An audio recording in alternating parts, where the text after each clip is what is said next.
Aloha, Magnum fans. Welcome to Dress Like Magnum. So today we're going to be discussing one of Magnum's watches. Basically, he wore three of them, generally speaking, throughout the series. He had the SeaQuartz 30, the Chronosport SeaQuartz 30 in the pilot, and then there was a different version for the first three seasons. So that's the second one. Third one is the Rolex GMT Master. And now he did, sometimes when he's diving, he did wear some Seikos and stuff like that, but we're not going to really cover those just yet. So basically, I covered the first one that you see in the pilot episode, Don't Eat the Snow in Hawaii.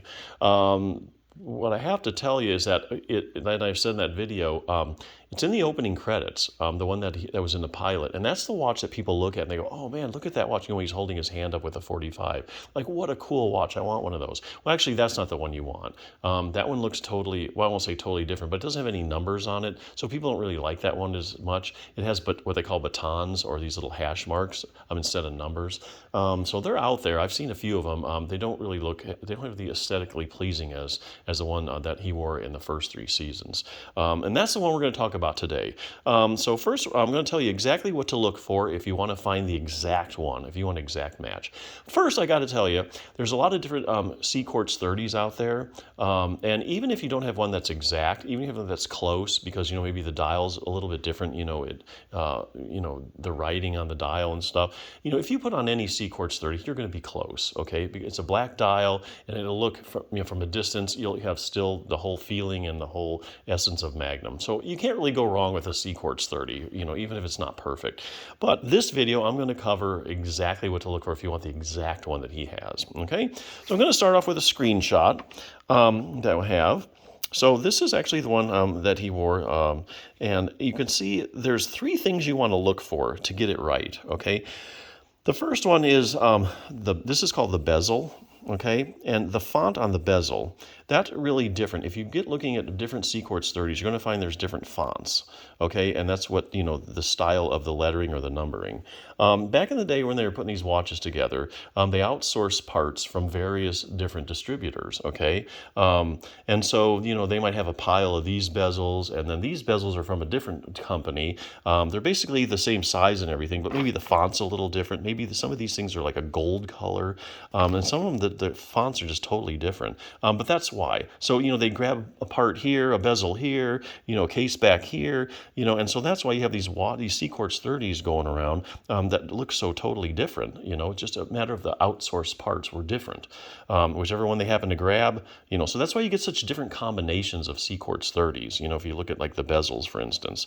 But anyway, so that's the first thing. The first thing is to look for this kind of font in the bezel. So that's the first thing you want to look for. Second thing you want to look for is the day-date wheel. Here again, we're talking parts. Sometimes they had white ones, sometimes they had black ones. Whatever one was available, whatever ones they got in, they just, you know, went ahead and they assembled them. And here again, you see Chronosport SeaQuartz 30, some of them have black day-date wheels, some of them have white ones. So that explains all that. So, but you got to have the black dial, okay? The black, day-date wheel.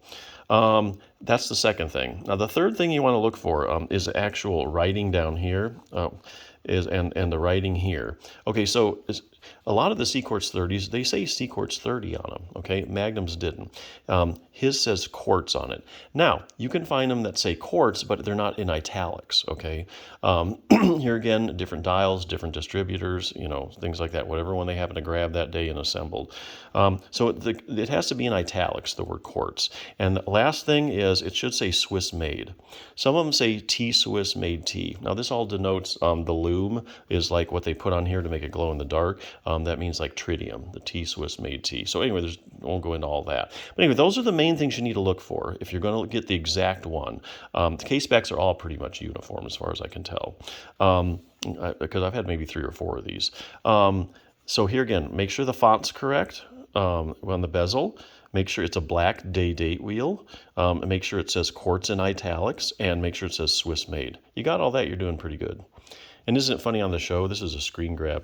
Look how he had the, the stem pulled out. Oh, that's interesting. Anyway, let me show you one up close now. This is the one I wear every day. And hey, look, if you get one of these, I know they cost a lot of money. By the time's all said and done, you can pick one up, in a beat up one for maybe, oh, I don't know, maybe you can find one for $800 if it's in really bad shape. If you get one that's in fairly decent shape that you can restore, you're running about $1,100, $1,200. By the time you get these things reloomed, you're going to spend maybe $2,000, $2,500. Anyway, you get a new crystal on them.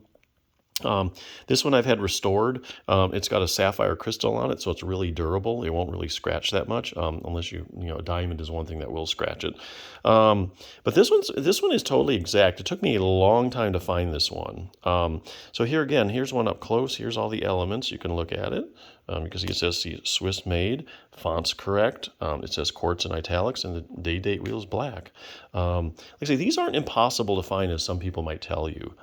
Usually, if you find them, they're not really in that good a shape unless they've been restored. So just plan on, if you find one and the dial looks really pretty good, like it's not, like say some of the writing on the C is not missing.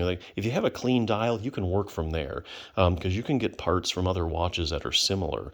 Because these were, I think they were copied by other companies, because the Chronosport, the SeaQuartz was a pretty popular watch, and I think other people, like I know a company called Tegra made some, and they look identical, and they even have some of them have identical bezels. Hey, you can take those bezels, and if you find one of those, and you can put it on here to build up an absolutely perfect one.